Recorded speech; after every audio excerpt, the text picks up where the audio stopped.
예수님께서 그 예루살렘에 이제 입성을 하십니다. 이 사순절 기간에 유독 이 예수님의 입성이 이제 더욱 무게감 있게 다가오죠. 그저 예루살렘에 들리시고, 그래서 다른 동네로 가시는 그런 여느 방문이 아니었습니다. 예루살렘에 입성하시는 이 장면은 이제 얼마 지나지 않아서, 며칠 지나지 않아서 예수님께서 십자가에 이제 못 박히시기 때문이죠. 제자들이 이제 예수님과 함께 동행을 합니다. 하지만 제자들은 보시다시피 예수님의 예루살렘 입성을 위해서 준비한 것이 없죠. 이들의 관심이 어디에 있었는지 지금 이 순간에도 제자로서 뭐 하나 이렇게 제대로 이렇게 준비를 하는 일이 별로 없습니다. 이에 예수님께서 제자들을 맞은편 그 마을로 보내셔서 이제 매어 있는 그 나귀를 끌고 오라, 데리고 오라라고 말씀을 하세요. 분명 이 나귀는 누군가의 소유일진데, 누군가의 것일진데 예수님은 그저 그 나귀를 가져오라라고 말씀을 하세요. 그리고 행여 누가 아니 그 나귀를 왜 풀어서 갖고 가냐라고 하거든 주가 쓰시겠다 하라, 주가 쓰시겠다 하라라고 전하라고 말씀을 하십니다. 그러면은 즉시 그 나귀를 보낼 것이다. 그러니까 상식적으로 이 구절을 보면 좀 이렇게 말이 좀 안 되는 것 같지 않습니까? 하지만 말이 돼요. 말씀을 이루려는 것이니까. 이미 구약에서 그 예언이 되어 있던 구원을 이루기 위한 하나님의 섭리 속에서 나귀 하나 그 준비가 되어야 하는 것은 그 말씀으로 보면은 지극히 당연한 것 아니겠습니까? 주가 쓰시겠다라고 하는데, 그래서 3절에 만일 누가 무슨 말을 하거든 주가 쓰시겠다 하라, 그리하면 즉시 보내리라 하시니 이는 선지자를 통하여 하신 말씀을 이루려 하심이라. 이루려 하심이라 일렀으되, 선지자를 통하여 하신 그 구약의 그 말씀을 지금 이 순간에 이루려 하심이라는 거예요. 이것이 지금 이 마태복음의 마태가 지금 이 기록을 하고 있는 겁니다. 5절에 시온 딸에게 이르기를 내 왕이 내게 임하나니 그는 겸손하여 나귀 곧 멍에 매는 짐승의 새끼를 탔도다 하라 하였느니라. 그러니까 그 구약의 말씀의 그 말씀이 지금 여기서 성취가 되고 있는 것이죠. 그래서 지금 이 장면은 이렇게 보면은 상당히 신비로운 장면이죠. 누군가는 이제 그래요. 이 장면을 보고 미리 예수님께서 그 사람에게 언지를 하셨을 것이다. 그래서 보낸 것이다. 그러니까 어떻게든 이제 합리적으로 이제 말을 맞춰야 하니까. 그러니까 그런 해석을 붙이고 싶어 하는 것은 이제 그런 이제 모든 성경에 나와 있는 면면들에 대해서 항상 그런 어떤 이성적이고 합리적인 어떤 그 논리적으로 귀결이 될 수 있는 이유를 계속 거기다가 이렇게 주석을 붙이고 싶어 하는 것들은 사실은 그렇게 해서 이해가 되고 싶은 거예요. 그러니까 모든 것들이. 성경에 나와 있는 그 모든 것들이. 그러니까 이적을 이적으로, 기적을 기적으로 하나님께서 그 인간의 이성과 합리를 넘어서서 하시는 그 일들조차도 자신의 이성과 합리로 납득이 되질 않으니까 그거를 어떻게든 이성적으로 합리적으로 그거를 이해하도록 그 논리를 자꾸 만들어낸다라는 거죠. 그 주석을 갖다 붙이는 거죠. 사실 이 자유주의 신학이 이런 부분에 있어서 물론 이 자유주의 신학이 긍정적인 면도 있습니다. 도움을 준 것도 있지만은 사실은 많은 부분에 있어서 이 성경의 이 정경성을 해치는 이유가 바로 이제 이런 여러 가지 이유들이 나오는데, 근데 말씀에는 여러분 보시다시피 그런 내용이 있습니까? 여기에 뭐 그런 내용이 있습니까? 미리 예수님께서 거기 가서 뭐 얘기를 해가지고 준비를 해서 말을 맞춰서 제자를 보내서 그걸 보낸 것이다. 뭐 그런 내용이 없잖아요. 그것을 규명하는데 마태복음의 기자 마태는 거기에 관심을 두질 않아요. 예수님께서 쓰시겠다라고 한 그것이 중요한 것이지, 아니 어떻게 그게 가능하지? 어떻게 주가 쓰시겠다라고 하는데 나귀를 풀어서 그냥 순순히 보내지? 이게 중요한 것이 아니에요. 지금 여기서 중요한 것은 구약의 예언의 말씀이 어떻습니까? 성취가 된 것으로 보고 있단 말이죠. 예언의 말씀이 성취되어 가는 것으로 기록을 하고 있어요. 오병이어의 기적도 뭐 그렇게 또 얘기를 해요, 사람들. 오병이어, 칠병이어의 그 기적도 뭐 아이가 뭐 물고기 하나를 이렇게 이제 내놓으니까 또 뭐 빵이 하나 이제 또 나오니까 그때서야 이제 그 옆에 있던 그 사람들이 자기가 슬그머니 갖고 있었던 그 음식들을 하나씩 두 개씩 막 내놨다라는 거예요. 그래서 5,000명이 배불리 먹었다. 그 수많은 사람들이 배불리 먹었다. 뭐 이런 식으로 또 이렇게 얘기를 해요. 이거는 바른 해석이 아니죠. 바른 해석이. 말씀을 보더라도 그런 식의 해석을 즐기면 그 사람에게는 이 성경은 그냥 고대 근동 역사 이야기, 그리고 한 위대한 뭐 4대 성인이라고 부르잖아요. 또 예수님을 세상에서는 뭐 4대 성인 중인 뭐 예수님의 그런 어떤 뭐 지극한 지고지순한 사람을 향한 그 어떤 사랑, 뭐 이 정도 선으로 보게 되는 것이죠. 뭐 그 이상도 그 이하도 아닙니다. 그에겐 이 성경의 말씀은 이 구원의 말씀으로 다가오지 않습니다. 마태복음의 기자 마태는 여러분 세리 출신입니다. 세리 출신은 계산에 능하겠죠. 계산에 아주 빠른 사람입니다. 수에 능한 사람입니다. 수는 합리와 이성의 정점이란 말이죠. 하지만 마태는 예수님의 제자가 되면서 수에 밝았던 그 세리가 예수님의 제자가 됨으로써 그 수를 넘어서는 예수님을 그 옆에서 경험을 하고 목격을 합니다. 그분이 하시는 그 일을 목격을 한단 말이에요. 그러니까 즉 계산으로 되지 않는 일들이 벌어지고 있는 거예요. 왜 죄 없는 예수가 죽을까? 여러분, 왜 죄 없는 예수님이 죽어야만 하겠습니까?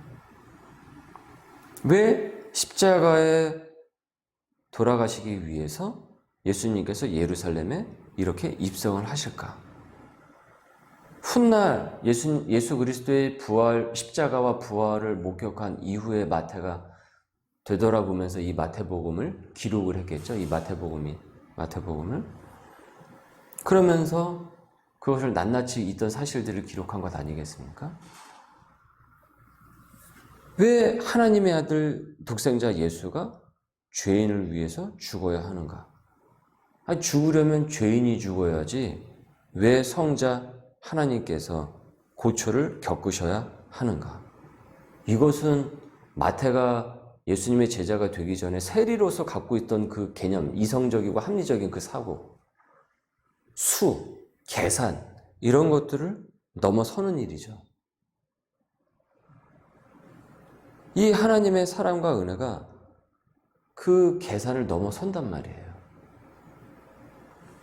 여러분, 예수님께서 마태처럼 수에만 계산에만 밝으신 분이라고 한다면 여러분 왜 세리 마태를 제자로 쓰셔야만 하겠습니까? 기업에서 사람을 쓸 때 시험을 치잖아요. 입사 시험을 치지 않습니까? 능력 시험을 친단 말이에요. 그거 왜 치겠습니까? 더 좋은 사람, 더 좋은 인재를 쓰겠다라는 것 아니겠어요? 그게 계산이잖아요. 수고. 인재풀이 많은데 왜 창녀처럼 천대받던 세리를 왜 예수님께서 제자로 쓰셔야 하겠습니까?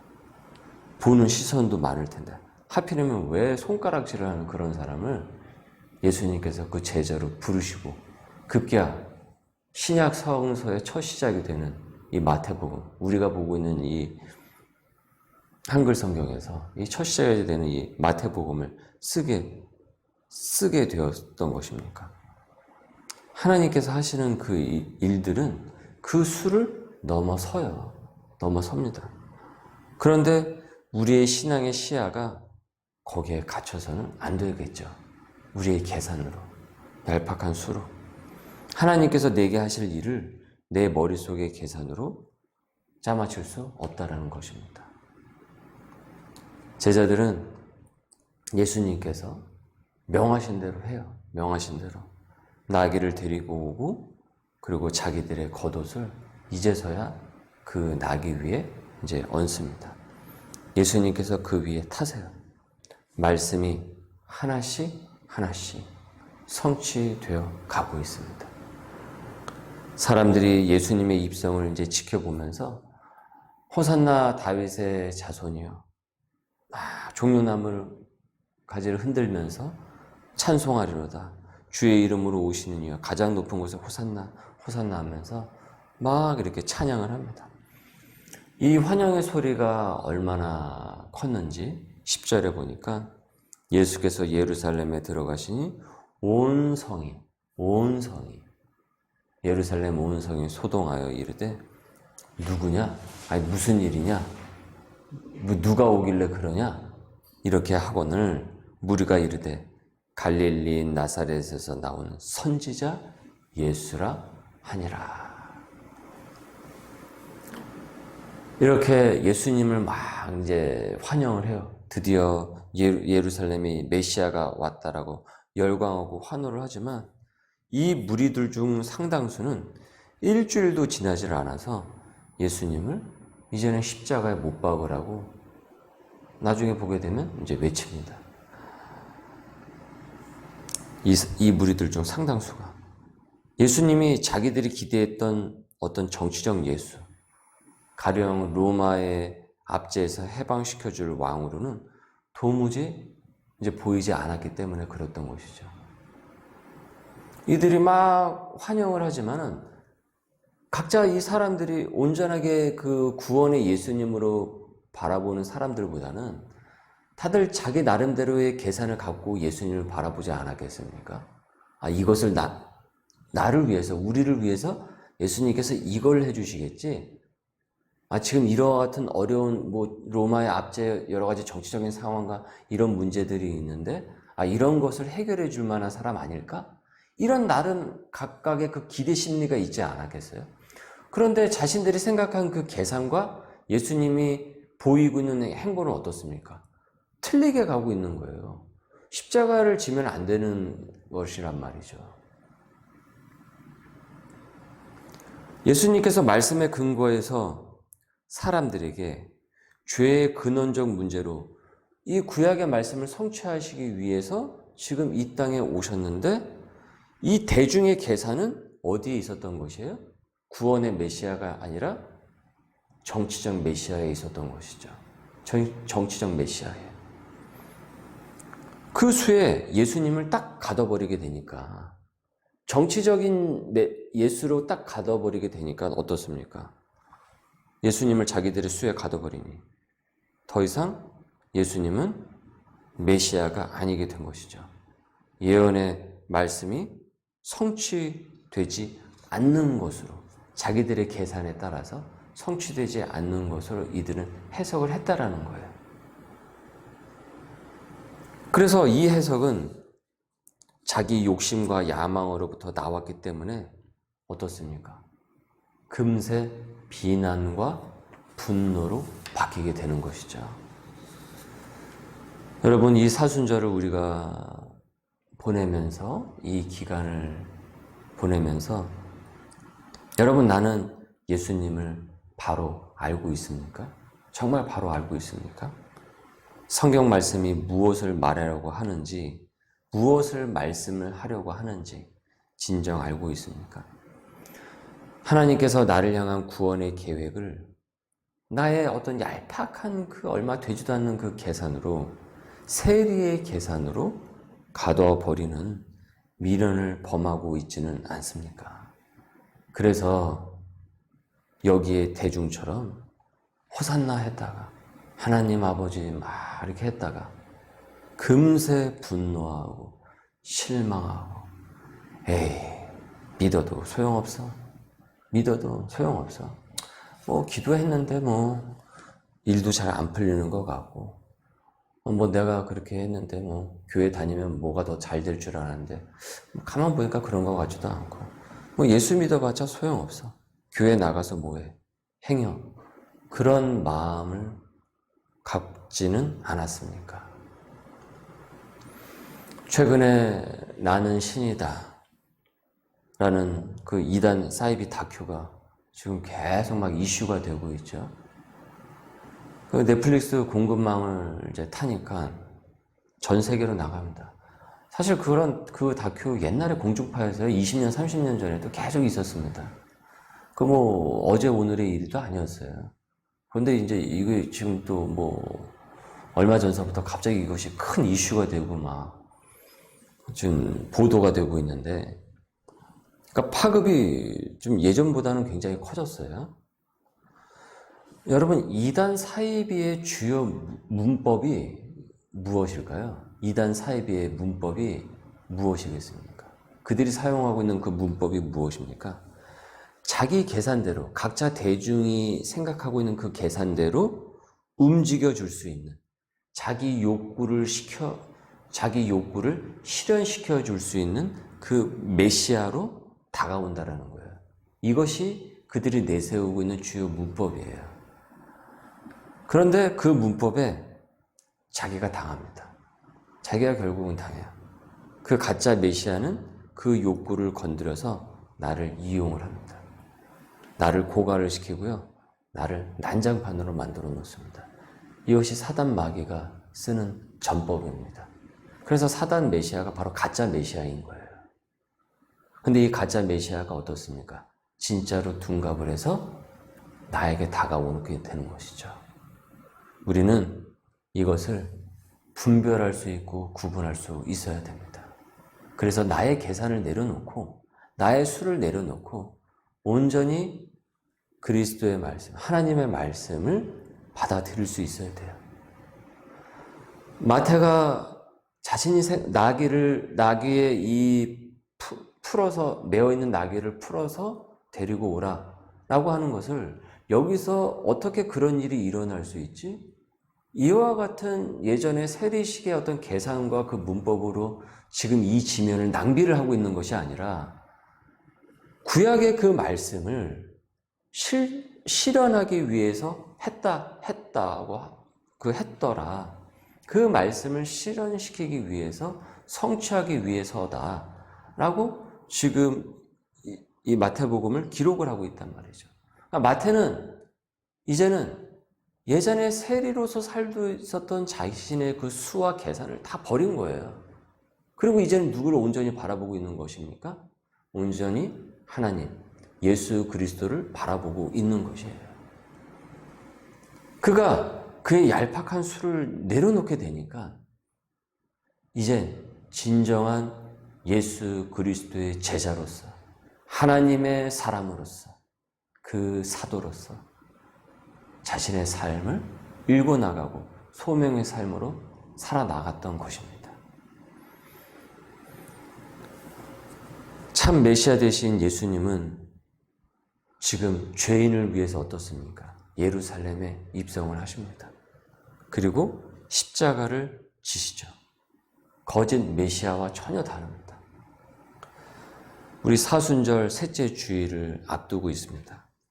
나는 이 사순절 기간에 진정 예수 그리스도를 믿는 신앙인지 참 메시아 신앙인지 살펴봐야 될 것입니다.